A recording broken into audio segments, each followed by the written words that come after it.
Doña Victorina, isang anino, multo ng nakaraan na tila sumasayaw pati sa kasalukuyan.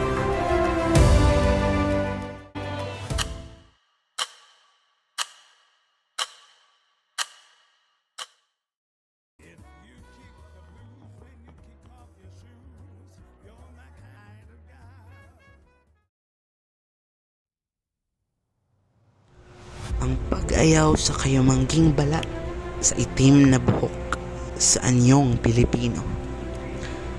Isang sakit na tila hindi naglalaho. Sa Noli, isang parunggit lamang. Ngunit ngayon, isang epidemya pa ito. Ang balat na pinaputi, ang ilong na gustong matangos, ang buhok na gustong kulo.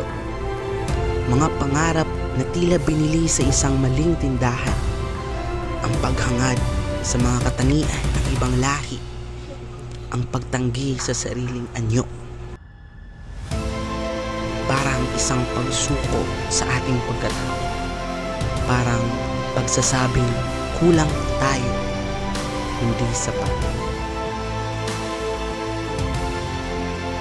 Sa social media, ang mga filter na nagpababago ng kulay ng balat, ang mga larawan na tila galing sa ibang mundo, mga patunay ng pagnanais na maging iba, ang pagsunod sa mga uso ng kanluran, ang pagtanggi sa sariling kultura, isang pagkawala ng identidad, isang pagkalimot sa ating pinagmulan. Ngunit, hindi ba't may kagandahan sa pagiging Pilipino?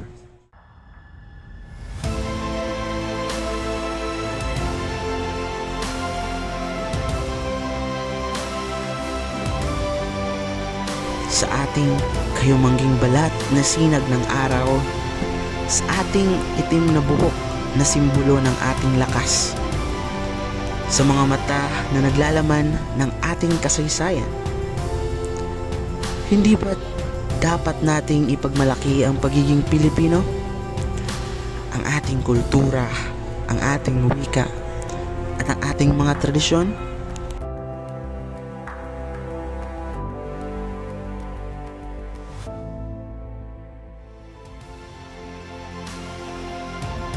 Si Doña Victorina ay isang babala.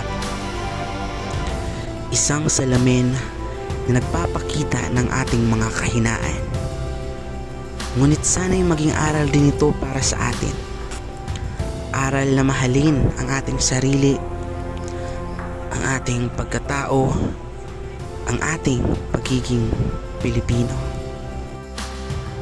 Sapagkat ang tunay na kagandahan ay hindi nakukuha sa pagkukunwari, kundi sa pagtanggap at pagmamahal sa ating sarili.